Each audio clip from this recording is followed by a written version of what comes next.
अस्सलामुअलैकुम वरहमतुल्लाहि वबरकातुहू। अज़ीज़ तलबा, मैं मोहम्मद शहज़ाद ख़ान आप तमाम ही तलबा का अपने इस चैनल में खैर मकदम करता हूँ। आप तमाम का हमारे चैनल में दिल की गहराइयों से इस्तकबाल है। उम्मीद करता हूँ आप सभी खैर आफ़ियत से होंगे और खुश व खुर्रम ज़िंदगी गुजार रहे होंगे। अज़ीज़ तलबा, NCERT की एक नई बुक जान पहचान का आज हम आगाज़ करने जा रहे हैं। इससे पहले नवाए उर्दू हम कंप्लीट कर चुके हैं। अगर कोई बच्चा, कोई स्टूडेंट्स, कोई तलबा नवाए उर्दू CBSE कोर्स A से हो तो प्लेलिस्ट में जाकर वहाँ से वो बुक रीड कर सकता है। वो तमाम चैप्टर कंप्लीट हो चुके हैं। आज हम आपके लिए जान पहचान निसाब का, जान पहचान बुक का पहला चैप्टर, पहला सबक आपकी खिदमत में लेकर हाज़िर हुए हैं। ये हमारा सिलसिला रहा है हमेशा से कि जो भी सबक आपको पढ़ाते हैं, जो भी सबक हम आपको समझाते हैं, एक एक मीनिंग उसका, एक एक अल्फाज मानी आपको समझाते चलते हैं। उस सबक के बारे में जानने से पहले हम उसके मुसन्निफ़ के बारे में जानते हैं और उसके बाद सबक की पूरी तशरीह और सबक के पूरा खुलासा हम जानने की कोशिश करते हैं। उम्मीद करता हूँ आपको ये सबक बहुत पसंद आएगा। बस आपको कुछ नहीं करना है, ध्यान लगा के समझ से पूरे सबक को सुनना है। अगर आप एक बार जहन लगा कर पूरा वीडियो सुन लेंगे तो मैं उम्मीद करता हूँ कि आपको दोबारा इस चैप्टर को दोबारा पढ़ने की भी ज़रूरत नहीं पड़ेगी। अगर आपने एक बार वीडियो को ध्यान से सुन लिया, सिर्फ उसी से ही, फ़कत उसी से ही आपका काम हो जाएगा। आज हम आपके लिए जो पहला सबक लेकर हाज़िर हुए हैं, ये है सबक नंबर 1। इस सबक का नाम है हम्द और इस हम्द को लिखने वाले हैं इस्माइल मेरठी। इस्माइल मेरठी को बच्चों का शायर भी कहा जाता है। और हम्द का मतलब होता है खुदा की तारीफ़। हम्द का मतलब होता है खुदा की तारीफ़। ये आपके लिए बहुत अच्छी बात है कि आपके निसाब का पहला ही सबक खुदा की तारीफ़ से शुरू किया जा रहा है। हम्द का मतलब होता है खुदा की तारीफ़, और जिस नज़म में, जिस कलाम में रसूल अकरम सल्लल्लाहु तआला अलैहि वसल्लम की तारीफ़ बयान की जाए उसे कहते हैं नात शरीफ। क्या कहते हैं? नात शरीफ। जिसमें शहीदान करबला का ज़िक्र होता है उसे कहते हैं मरसिया। और जितनी भी नज़म की सिनफ़ें होती है, जितनी भी नज़म की असनाफ़ होती है, उन तमाम ही असनाफ़ों को अलग अलग नाम से जाना जाता है। आपके निसाब का जो पहला सबक है ये है हम्द। आइए हम इस हम्द को पढ़ने से पहले इसके शायर का मुख्तसर तारुफ जानने की कोशिश करते हैं। आइए शुरू करते हैं हम आज का सबक नंबर 1, हम्द। इस्माइल मेरठी 1844-1917। इस्माइल मेरठी की विलादत, आपकी पैदाइश 1844 ईस्वी में हुई थी और आपकी वफ़ात यानी आपका इंतकाल 1917 ईस्वी में हुआ था। मोहम्मद इस्माइल मेरठी की पैदाइश मेरठ में हुई। कहाँ हुई? मेरठ, जो दिल्ली के आसपास का इलाका है, वहाँ पर आपकी पैदाइश हुई और इसलिए आपके नाम का आगे मेरठी लिखा जाता है। उन्हें बचपन से पढ़ने लिखने का शौक़ था, इंटरेस्ट था। अपने शौक़ और मेहनत से उन्होंने बड़ी तरक्की की। कम उम्री में मुलाजिम हो गए। अपने शौक़ से, अपनी मेहनत से, अपने इंटरेस्ट से, अपनी रुचि से और अपने परिश्रम से क्या पाई? उन्होंने तरक्की पाई। और कम उम्री में, यानी कम उम्र में ही आपने मुलाजिम हो गए। मुलाजिम कहते हैं नौकरी पाने को। कम उम्र में ही आप क्या हो गए? मुलाजिम हो गए, आपको नौकरी मिल गई क्योंकि आप इसने काबिल हुआ करते थे। इल्म अदब की दुनिया में नाम पैदा किया। इल्म अदब, शिक्षा, अदब कहते हैं साहित्य। शिक्षा के जगत में आपने एक नाम कायम किया, अपना एक वक़ार हासिल किया। उर्दू और फ़ारसी के उस्ताद की हैसियत से उन्होंने बच्चों की नफ्सियात, ज़ौक़, शौक़, दिलचस्पी, पसंद और नापसंद का जायज़ा लिया। ठीक है, उर्दू और फ़ारसी के आप क्या रहें? उस्ताद रहें, यानी टीचर रहें। आपने उर्दू भी पढ़ाई है और फ़ारसी भी पढ़ाई है। और उस हैसियत से, यानी उसी पेशे को अपनाते हुए उन्होंने बच्चों की नफ्सियात, बच्चों की साइकोलॉजी, ज़ौक़ और शौक़, यानी उनका इंटरेस्ट, उनकी रुचि, दिलचस्पी भी उसी को कहा जाता है। उनकी रुचि, पसंद और नापसंद का जायज़ा लिया। उसका क्या किया? जायज़ा लिया। उसके बारे में आपने जानने की कोशिश की कि छोटे बच्चों की क्या रुचियाँ हुआ करती है, बच्चों की साइकोलॉजी क्या हुआ करती है, बच्चों का मनोविज्ञान क्या हुआ करता है उसके बारे में आपने जायज़ा लिया। उन्हीं तजुर्बात की मदद से उन्होंने बच्चों के लिए नज़में लिखीं और उर्दू की दरसी किताबें तैयार की। ये किताबें हर ज़माने में मकबूल हुईं और आज भी शौक़ से पढ़ी जाती हैं। तो इन्हीं तजुर्बों से, यानी बच्चों के इन्हीं इंटरेस्ट को जानने के बाद, इन रुचियों को जानने के बाद आपने क्या किया, बच्चों के लिए दरसी किताबें लिखी और उन किताबों में आपने तरह तरह की नज़में और बच्चों के लिए लेख लिखे जो बच्चों के लिए आगे मुफीद साबित हों, जो बच्चों के लिए फ़ायदेमंद हों, जो बच्चों को एक अच्छा इंसान बनने में मदद करें। ऐसी आपने कई तरह की नज़में लिखी हैं, किताबें लिखी है। ये किताबें हर ज़माने में क्या हुई हैं, मकबूल हुई हैं। देखो, एक होता है मशहूर और एक होता है मकबूल। तो मशहूर तो इंसान गलत काम करके भी हो सकता है, बुरा काम करके भी हो सकता है, मशहूर तो हो जाता है, लेकिन मकबूल नहीं हो सकता।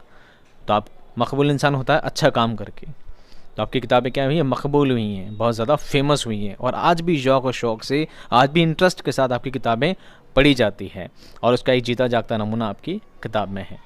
आपकी लिखी हुई हम्द को इस किताब में शामिल किया गया है। ये इस बात का क्या है, सबूत है कि आपकी हम्द, आपकी नज़में, आपके कलाम कितने ज़्यादा मुअस्सिर हैं, कितने ज़्यादा प्रभावी हैं, कितने ज़्यादा इंटरेस्टिंग है।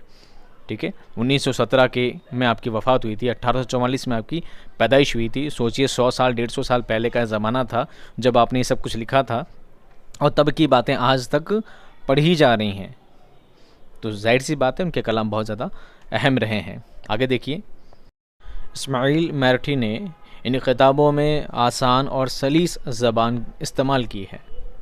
ठीक है, जो किताबें आपने लिखी हैं, जो नज़में, जो कलाम आपने लिखे हैं, उनमें ज़बान कैसी इस्तेमाल की है, आसान और सलीस कहते हैं सरल को।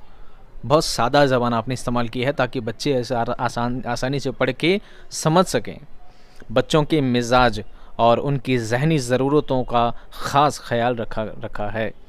बच्चों के दिमाग का, बच्चों के जहन का, बच्चों की बुद्धिमत्ता को भी बहुत क्या महत्वपूर्ण तरीके से आपने ध्यान रखा है। इन किताबों की अहमियत और ज़रूरत आज भी मुसल्लम है।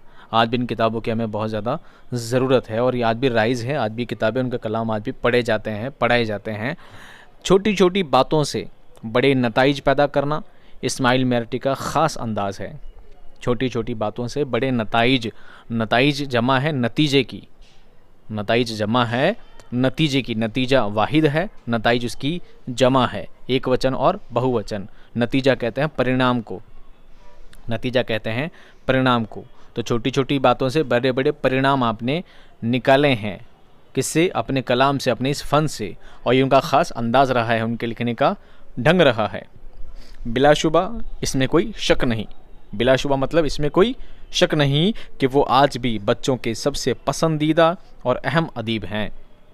ठीक है, सबसे पसंदीदा अदीब कौन है? इस्माइल मेरठी, बच्चों के लिए। मैंने कहा ना, बच्चों के शायर कहलाते हैं।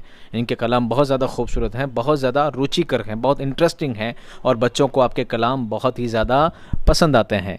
इसलिए हर बच्चे के लिए आप बहुत ज़्यादा क्या हैं, अहम अदीब रहे हैं, हमेशा उनके फेवरेट रहे हैं। ठीक है, तो यहाँ पर इस्माइल मेरठी का मुख्तसर तारुफ क्या होता है, ख़त्म होता है।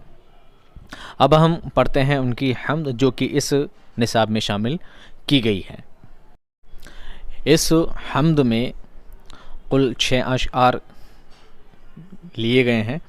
आपको एक एक अशआर की तशरीह समझाई जाएगी और एक एक लफ्ज़ का आपको मतलब बताया जाएगा। तो आप ध्यान लगाकर, समझ के साथ, पूरा जहन लगाकर सुने ताकि आपका कोई भी लफ्ज़ छूटे नहीं और कोई भी लफ्ज़ आपके जहन से निकले नहीं। आपको कंठस्थ एकदम पक्का आपको क्या हो जाए, याद हो जाए और आपको इम्तिहान में इस चीज़ को रट कर याद करने की आदत ना पड़े। ठीक है, आप हर लफ्ज़ को आसानी से समझें और अगर पूरा वीडियो देखने के बाद भी अगर कोई ऐसा टॉपिक, ऐसा कोई इशू, ऐसा कोई वर्ड, ऐसी कोई क्यूरी आपके रह जाती है तो आप बिलाशुबा मुझसे चैट बॉक्स में, कमेंट बॉक्स में आप मुझसे पूछ सकते हैं। ठीक है, आइए शुरू करते हैं हम आज का पहला सबक।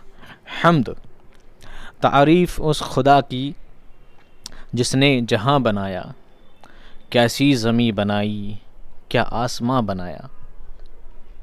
तारीफ़ उस खुदा की मतलब अल्लाह ताला की। तारीफ़ किसकी? अल्लाह ताला की, जिसने कैसी ज़मीं बनाई, क्या आसमां बनाया। कैसी ज़मीं बनाई और क्या आसमां बनाया।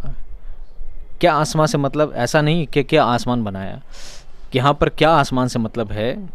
देखिए, जब हम कोई हैरत ज़दा बात देखते हैं, वाह भाई क्या बात है, मतलब उस बात बहुत हैरत ज़दा है, बात बहुत हैरत ज़दा है, तो शायर यहाँ फरमाना चाहते हैं कि तारीफ़ करता हूँ उस खुदा की जिसने ये ज़मीन और आसमान बनाए हैं, जिसने ये ज़मीन और आसमान बनाए हैं, जिसने पूरी सृष्टि का निर्माण किया है, जिसने पूरी सृष्टि का निर्माण किया है, जिसने पूरी कायनात को वजूद में लाया है, जिसने पूरी कायनात को वजूद दिया है, जिसने कायनात का ज़र्रा ज़र्रा बनाया है। तारीफ़ उस खुदा की, कैसी ज़मीन बनाई, और इस ज़मीन में दिखने वाली, इस पृथ्वी पर दिखने वाली हर एक एक चीज़ में उसकी कारीगरी टपकती है, हर एक एक चीज़ में उसकी खूबसूरती, उसका बड़प्पन भटकता है, उसका बड़प्पन टपकता है, उसकी बड़ाई शामिल होती है। तो तारीफ़ उस खुदा की जिसने ये दुनिया बनाई, जिसने ये जहान बनाया, जिसने ज़मीन बनाई और जिसने आसमान बनाया। मैं उस खुदा की क्या करता हूँ, तारीफ़ करता हूँ। ये बात शायर इस शेर में कहना चाहते हैं। अगर इम्तिहान में आपको एक अशार दे दिया जाए, एक शेर दे दिया जाए और कहें कि इस शेर की वजाहत कीजिए, इस शेर की तशरीह कीजिए, तो सबसे पहले आपको सयाक़ो से बाक लिखना है कि मंदरजा बाला शेर, मंदरजा बाला अशार, निसाब के सबक हम्द से लिया गया है, जिसके शायर इस्माइल मेरठी हैं। ये उसका सयाक़ो सबाक हो जाएगा। उसके बाद हम लिखेंगे तशरीह, और तशरीह में वही चीज़ जो मैंने आपको बताई है, इन दो मिसरों को, इन दो पंक्तियों को, दो लाइंस को जिस तरह आप वजाहत करके, जिस तरह आप समझाने के तौर पर हम आपको बताते हैं, आपको वैसी ही भाषा, वैसी ही ज़बान आपको लिखनी है। आपको हिंदी के अल्फाज में ज़्यादा असली इस्तेमाल करके बता रहा हूँ ताकि आपको हर एक एक बात क्या हो जाए, वाज़े तौर पर समझ में आ जाए, आपको स्पष्ट हो जाए, ठीक है, ताकि आपको कोई चीज़ आपसे छूटे नहीं। अब देखिए अगला शेर पढ़ते हैं। मिट्टी से बेल बूटे क्या खुशनुमा उगाए, पहना कि सब्ज़ खिलअत उनको जवां बनाया। मिट्टी से बेल बूटे, मिट्टी से क्या उगाए, बेल बूटे उगाए। बेल बूटे मतलब पेड़ पौधे उगाए, किससे, मिट्टी से। क्या खुशनुमा उगाए, खुशनुमा खूबसूरत, कैसे उगाए हैं, खूबसूरत उगाए हैं। मिट्टी से उसने पेड़ पौधे उगाए हैं और बड़े ही खूबसूरत उगाए हैं। किसने, अल्लाह ताला ने। पहना कि सब्ज़ खिलअत उनको जमा बनाया। खिलत एक पहनने का कपड़ा हुआ करता है जो राजा महाराजा लोग पहना करते हैं, जो सम्मान के तौर पर पहनाया जाता है, ठीक है। सब्ज़ यानी हरा, सब्ज़ यानी हरा, एक हरा उनको कपड़ा पहना दिया गया है और उनको जवां बनाया। जवां मतलब बहुत ज़्यादा सुंदर बनाया, बहुत खूबसूरत बनाया है। तो अल्लाह ताला मैं तेरी तारीफ़ करता हूँ, तारीफ़ मैं करता हूँ उस रब की जिसने दुनिया बनाई है, जिसने आसमान बनाया है और जिसने मिट्टी से पेड़ पौधे उगाए हैं और बहुत ही खूबसूरत बनाए हैं, ठीक है। आप आर्ट गैलरी देखते हैं, ठीक है, आप गैलरी देखते हैं, नेचर की फ़ोटोज़ जब आप देखते हैं, वॉलपेपर से जब आप देखते हैं, तरह तरह के फूल देखते हैं, तो ये सब किससे उगे हैं, मिट्टी से उगे हैं। और मिट्टी से ऑटोमेटिक तो नहीं उगे हैं, इसको उगाने में जिस एक शान की ही हाथ है, जिस शान के लायक और रब्बुल इज़्ज़त है, उसने अपनी शान के लायक चीज़ों को बनाया है, बहुत ही खूबसूरत, बहुत ही उम्दा, बहुत ही अच्छा बनाया है कि देखने वाले की निगाहें एक बार ठहर जाए, देखने वाले की आंखें उसे सुकून अता करे। कुछ ऐसा उसने दुनिया का नज़ारा बनाया है। तो तारीफ़ उस खुदा की, तारीफ़ उस खुदा की जिसने इस पूरे जहान को बहुत ही खूबसूरत बनाया है, रंग बिरंगा बनाया है। मिट्टी से पेड़ पौधे उगाए हैं और वो भी बहुत खूबसूरत उगाए हैं। जब हम हरी घास पर लेट जाते हैं, जब हम हरी धूप पर लेट जाते हैं तो हमें उस लेटने का भी सुकून मिलता है। हरी घास में उसमें लेटने का भी सुकून है। जब हम तरह तरह के रंग बिरंगे बागीचे में फूल देखते हैं तो उनके देखने से भी हमें सुकून मिलता है। तरह तरह के फूलों से खुशबू आती है तो उन खुशबुओं को सूंघने से भी हमें, उस खुशबुओं, उस महक से भी हमें सुकून मिलता है। जब बड़े बड़े पेड़ और दरख्त उस खुदा ने उगाए हैं, उन दरख्तों से जो फल हैं, जो फल फ्रूट उस पर उगा करते हैं, उन फल की लज्जत से उन्हें खाकर जो हमें सुकून मिलता है, वो भी उसकी बड़ाई के लायक है। तो मैं तारीफ़ करता हूँ उस रब्बुल इज़्ज़त की, उस रब्बे करीम की, जिसने इस पूरी दुनिया को और दुनिया के निज़ाम को जिसने बनाया है। अगला शेर देखिए। सूरज से हमने पाई गर्मी भी रोशनी भी, क्या खूब चश्मा तूने ए मेहरबां बनाया। ठीक है, सूरज से हमने पाई, सूरज यानी सूर्य से हमने पाई है क्या गर्मी भी और रोशनी भी। हमें रोशनी मिलती है सूरज से, हमें गर्मी मिलती है सूरज से। क्या खूब चश्मा तूने, चश्मा कहते हैं जहाँ से पानी बहता है, जहाँ से नहर निकलती है, जहाँ से पानी निकलता है, जहाँ से नदी निकला करती है, उस बहने वाली जगह को क्या कहा जाता है, चश्मा कहा जाता है। क्या खूब चश्मा तूने ए मेहरबान बनाया। मेहरबान कहते हैं मेहरबानी करने वाले को, करम करने वाले को, रहम करने वाले को क्या कहा जाता है, मेहरबान कहा जाता है। तो ए मेहरबान, ए हमारे रब्बे करीम, तू हम पर इतना करीम है, इतना रहम करने वाला है, तूने क्या अजब चश्मा बनाया है, तूने क्या अजब चश्मा बनाया है कि जिससे हम गर्मी भी पाते हैं और रोशनी भी पाते हैं। देखो, सूरज से कुछ बहता तो नहीं है, सूरज से कुछ बहता तो नहीं है, पर फिर भी सूरज को चश्मा कहा है, फिर भी सूरज को क्या कहा गया है, चश्मा कहा गया है। क्यों कहा गया है, कहने की वजह समझिए। देखिए, ज़मीन पर जब एक पौधा लगाया जाता है, ज़मीन पर जब एक बीज उगाया जाता है, तो वो बीज अकेला नहीं होता है। वो बीज अकेला नहीं होता है कि बीज ज़मीन में डाल दिया और अपने आप पेड़ लग जाएगा। उसे पकने के लिए, उस बीज को बढ़ने के लिए, उस बीज को फूलने के लिए सबसे पहले पानी की ज़रूरत होगी। जब वो बीज थोड़ा बड़ा होगा, जब पौधा बनेगा, तो आपने विज्ञान में पढ़ा होगा प्रकाश संश्लेषण की प्रक्रिया होती है। ठीक है, आपने पढ़ा होगा ना कि पौधे भी अपना भोजन खुद बनाते हैं, आपने साइंस में पढ़ा होगा पौधे भी अपना भोजन खुद बनाते हैं प्रकाश संश्लेषण की प्रक्रिया में, कि जिन्हें धूप से क्या चाहिए होता है, धूप चाहिए होती है, धूप का प्रकाश चाहिए होता है, और ज़मीन से पानी चाहिए होता है, और उससे वो क्या अपना भोजन खुद बनाते हैं। तो उस बीज को पकने के लिए भी जब पानी की ज़रूरत होती है, पानी के साथ धूप की ज़रूरत भी होती है। तो पानी भी एक चश्मा है, तो धूप को भी क्या दिया गया, चश्मा दिया गया है। धूप को भी एक चश्मा करार दिया गया है कि तू भी एक चश्मा है, कि तेरी धूप से ही वो बीज उगता है, पकता है और अपना वजूद बनाता है, अपने आप को बड़ा करता है। तो रब्बे करीम, तूने क्या खूब चश्मा बनाया है कि जो गर्मी भी देता है और रोशनी भी देता है। सोचिए, अगर सूरज का वजूद ही ना होता, सोचिए अगर सूरज का वजूद ही ना होता, हमें गर्मी का एहसास ही ना होता, तो सोचिए ठंड में हमारी हालत कैसी होती। सिर्फ सर्दी ही सर्दी दुनिया में होती तो हमारी हालत सर्दी में कैसी होती।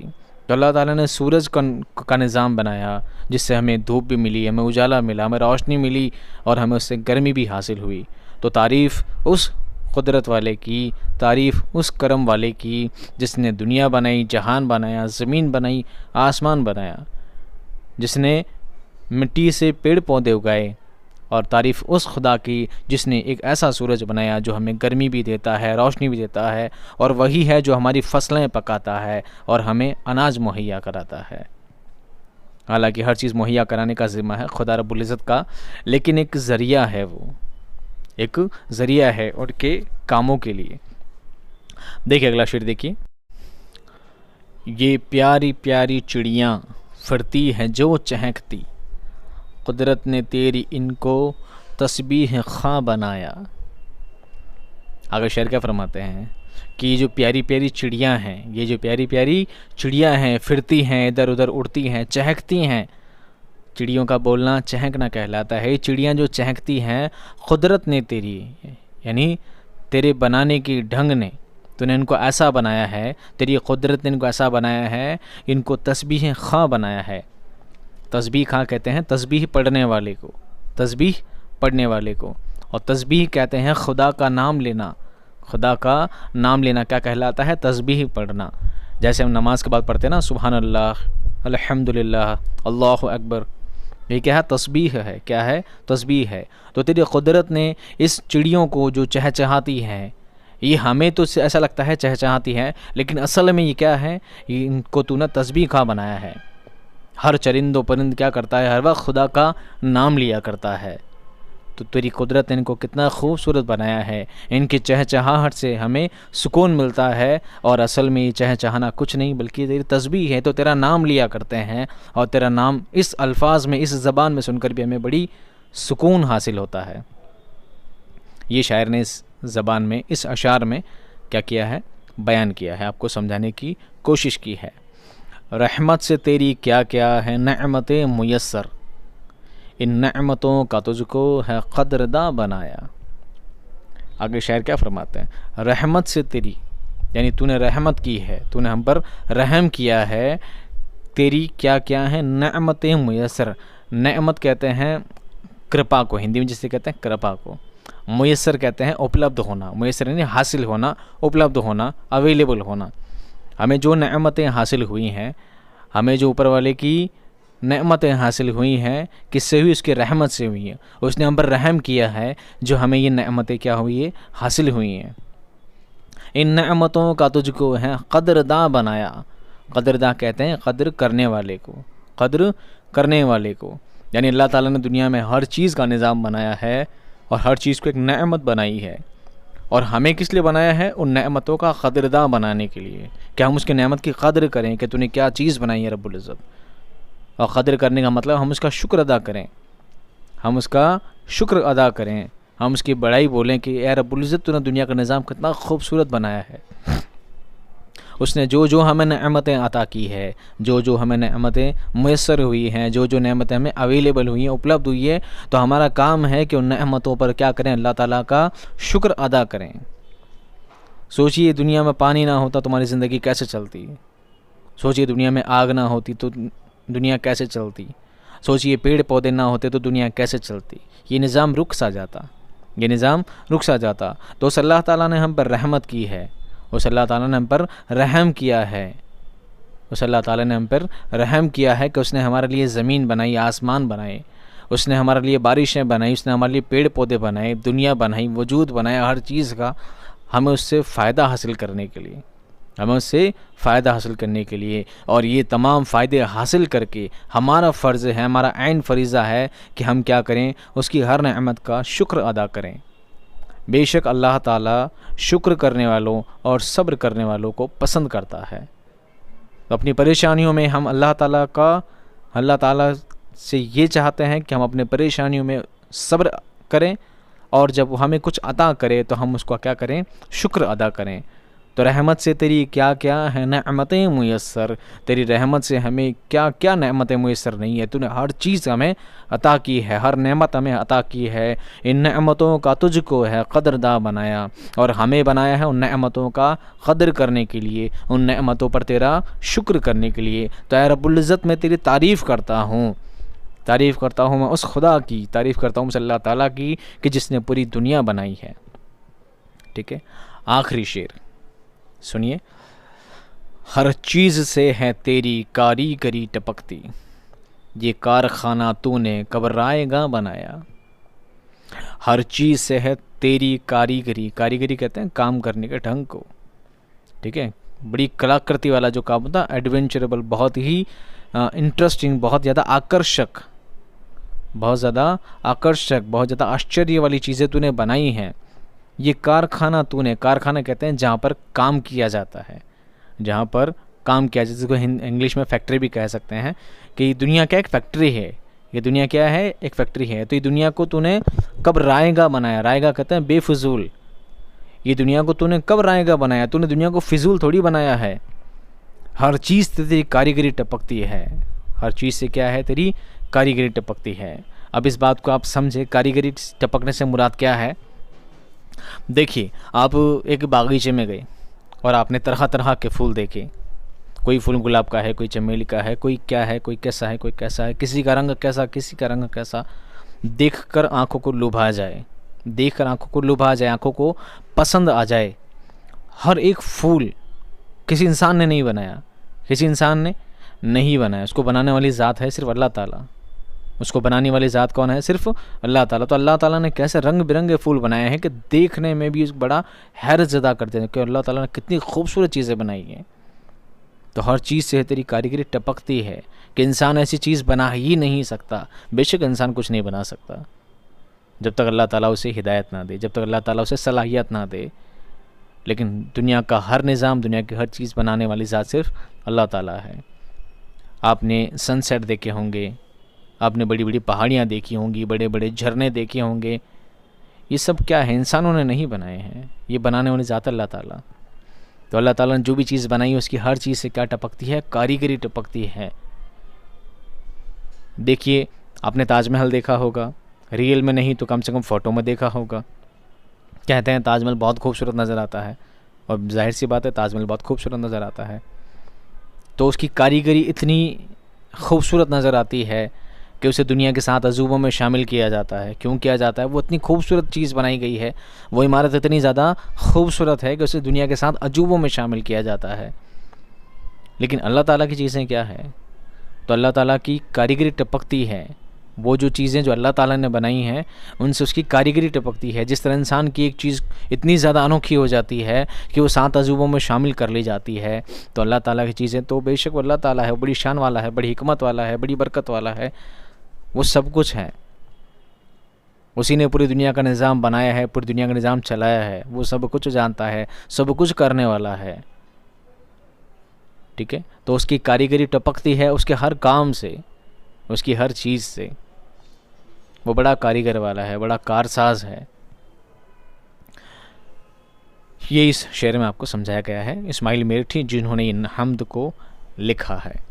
उम्मीद करता हूँ आपको ये हम्द, ये नज़्म आपको अच्छी लगी होगी, समझ आई होगी, पसंद आई होगी।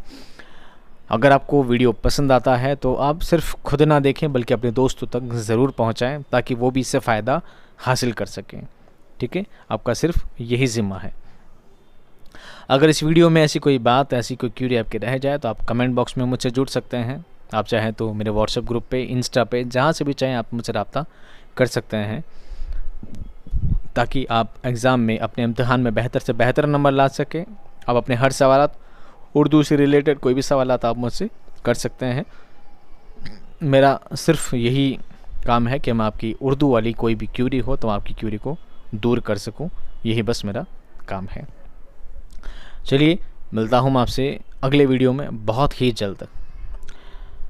तब तक खुश रहिए, आबाद रहिए। खुदा हाफिज़।